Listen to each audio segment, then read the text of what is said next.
सूत जी महाराज से शौनक जी भी यही कह रहे हैं कि मुझे कृपा करके ऐसी बात बताइए, ऐसा अनुभव बताइए कि हमें श्री कृष्ण का वियोग न हो। नित्य कृष्ण प्राप्ति करम शश्वत साधनम तद वदाधुना। अधुना अर्थात इस समय आप कृपा करके ऐसा कोई साधन बताएं जो कृष्ण की प्राप्ति कराने वाला हो। हमने तो ये भी सुना है कि यदि किसी को चिंतामणि मिल जाए तो उसकी समस्त चिंताएं दूर हो जाती हैं। यदि किसी को कल्प वृक्ष मिल जाए तो कल्प वृक्ष उसकी समस्त कल्पनाओं को पूरा कर देता है। पर चिंतामणि में ये सामर्थ्य नहीं है, कल्प वृक्ष में यह सामर्थ्य नहीं है कि वो श्री ठाकुर जी के दर्शन करा सके। सूत जी महाराज, आप तो हमें गुरु के रूप में मिले हैं, आप ऐसी कृपा करिए, आप जैसे संत की कृपा हो तो इसी जन्म में गुरुदेव की कृपा से, गुरुदेव के अनुग्रह से, यदि गुरुदेव कृपा कर दें तो गुरुदेव की कृपा से नारायण गोविंद तुम्हारी गोद में आ जाएंगे। गुरु में वह सामर्थ्य है जो गोविंद को आपकी गोद में पधरा देंगे। आप मुझे गुरु के रूप में मिले हैं, आप मुझे कोई साधन बताएं। सूत जी महाराज की शौनक ऋषि की बात को सुनकर के सूत जी महाराज ने कहा, शौनक जी आपके हृदय में प्रीति है इसलिए मेरा सुनाने का मन है। भूख ना हो तो भोजन का स्वाद किसे आए, बोलिए ना मनोज जी। भूख ना हो तो भोजन फीका है,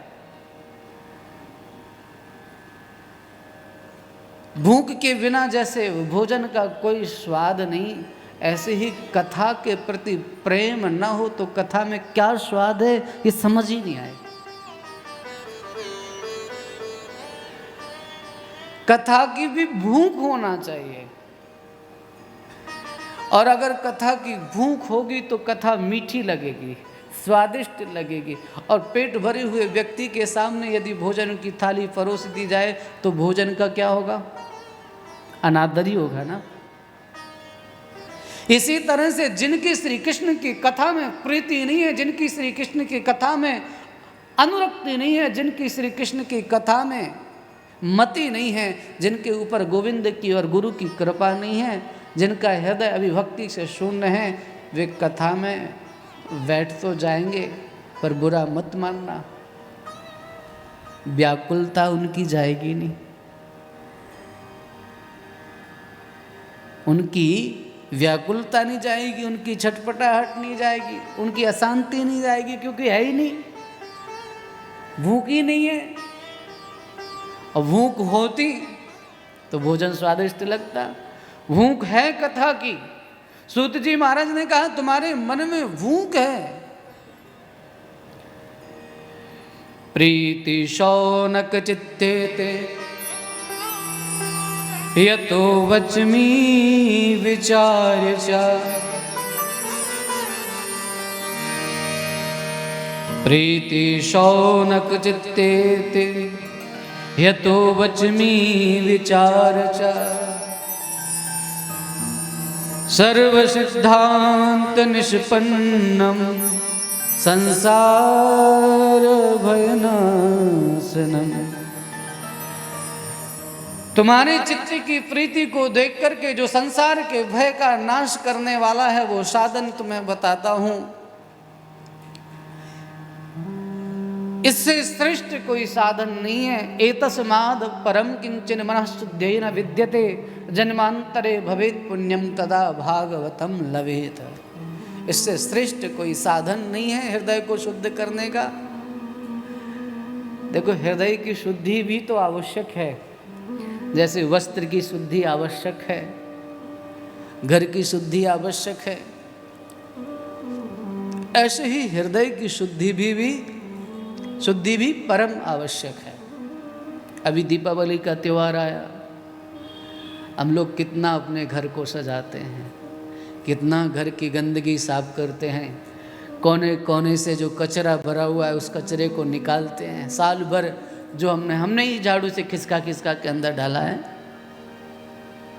हाँ, हम झाड़ू लगाते समय थोड़ा सा अंदर उस सोफे के अंदर कर दिया, थोड़ा सा उस अलमारी की साइड में कर दिया, बचा कुछ बाहर आया थोड़ा बहुत तो पड़ोसी के बगल में कर दिया। गांव में होता है ऐसा। झाड़ू लगती है तो झाड़ू ऐसी थोड़ी लगती है कि सीधी सीधी लग जाए।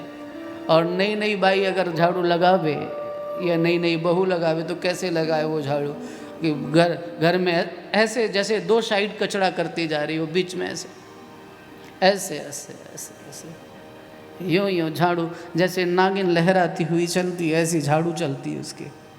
तो इधर से उधर से उधर से उधर से ऐसे करते हुए चलती है। आधा कचरा इस सोफे के नीचे, आधा उस टेबल के नीचे और झाड़ू लग गई। अब बाहर की बारी आई तो सासू मैया ने को पुराना अभ्यास है, वो बाहर लेकर के झाड़ू जाएगी और वो भी वही तरीका उनका भी वही रहता है। आधा अपने दरवाजे की इस पड़ोसी की तरफ, आधा उस पड़ोसी की तरफ। दूसरा पड़ोसी निकला, उसने भी क्या किया कि अपना दरवाज़ा झाड़ा, तो आधा इस पड़ोसी की तरफ, आधा उस पड़ोसी की तरफ। और सोचते हम गंदगी साफ कर रहे हैं। तो इस तरह से की जो सफाई होती है, उस सफाई में कई बार हम अपने आसपास कचरा थोड़ा बहुत इकट्ठा कर ही लेते हैं। तो चलो, ईश्वर की कृपा है हम सनातन धर्मावलंबियों पर कि कम से कम ईश्वर की कृपा से एक त्यौहार ऐसा तो है कि हम अपने घर को साफ कर सकें, अपने घर को पवित्र कर सकें, अपने घर आंगन में जो कूड़ा कचरा इकट्ठा हो गया उसको बाहर निकाल सके, ऐसी व्यवस्था तो है। और अगर मुझसे पूछे कोई कि आध्यात्मिक दीपावली क्या है और अंतर की गंदगी को अंदर झाड़ू लगाने का साधन क्या है, तो मैं कहता हूँ आध्यात्मिक दीपावली ये भागवत की कथा है। ये अंदर झाड़ू 7 दिन तक आध्यात्मिक दीपावली मनाने का है।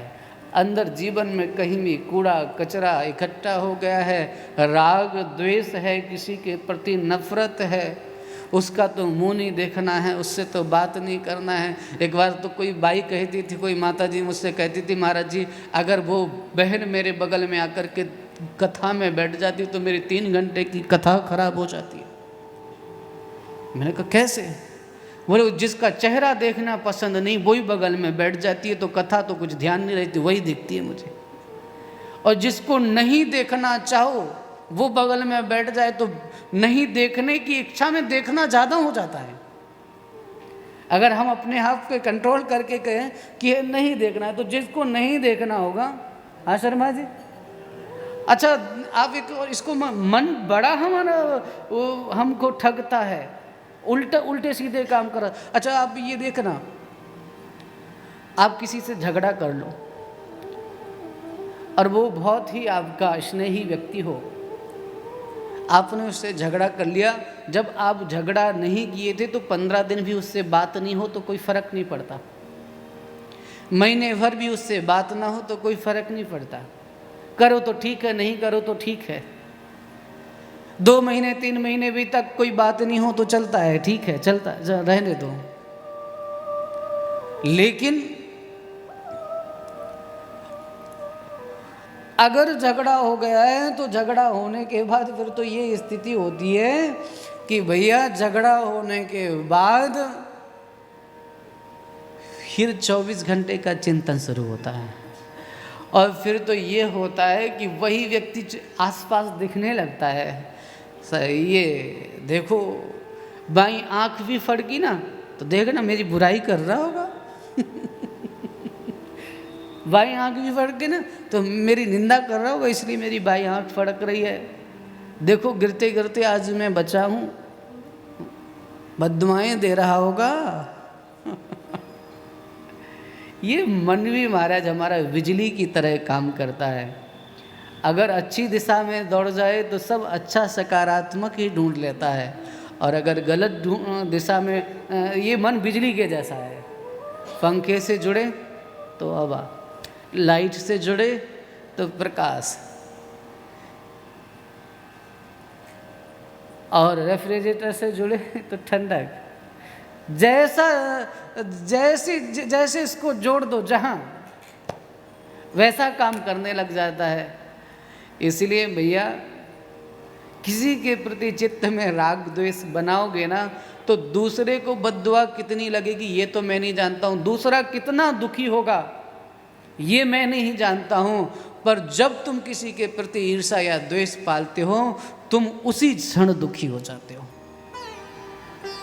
जब हम क्रोध अपने हृदय में लाते हैं तो हमारा क्रोध दूसरे को दुख बाद में पहुंचाता है, पहले स्वयं के हृदय को दुख पहुंचाता है। हमारा चित्त जब परेशान हो किसी को करना चाहता है तो स्वयं पहले परेशान होता है। इसलिए एक बात हमेशा आप याद रखिए कि शरीर की शुद्धि जितनी आवश्यक है उतनी ही हमारी आध्यात्मिक शुद्धि भी आवश्यक है। और आध्यात्मिक शुद्धि करने का 7 दिन तक स्वयं को पवित्र करने का, शरीर को नहाने के लिए साधन है, गंगा वेत्रवती किसी भी नदी में स्नान कराइए, पर मन का स्नान करना है, मन का त्योहार मनाना है, अंदर के कचड़े को दीपावली की तरह निकालना है। तो यह सत्संग आपको अंतर के आत्म प्रकाश को प्रदीप करके और आपके मन के अंदर भरी हुई जितनी भी गंदगी है उस गंदगी को दूर करके आपके हृदय को स्वच्छ और पवित्र कर देगा। इसलिए सूत जी कह रहे हैं, एतस्माद् परम किंचन मनःशुद्ध्यै न विद्यते जन्मांतरे भवेत् पुण्यम तदा भागवतम लभेत। इससे श्रेष्ठ कोई साधन नहीं है, इससे पवित्र कोई साधन नहीं है, ये श्रेष्ठ साधन है। प्रेम से कहिए जय श्री राधे।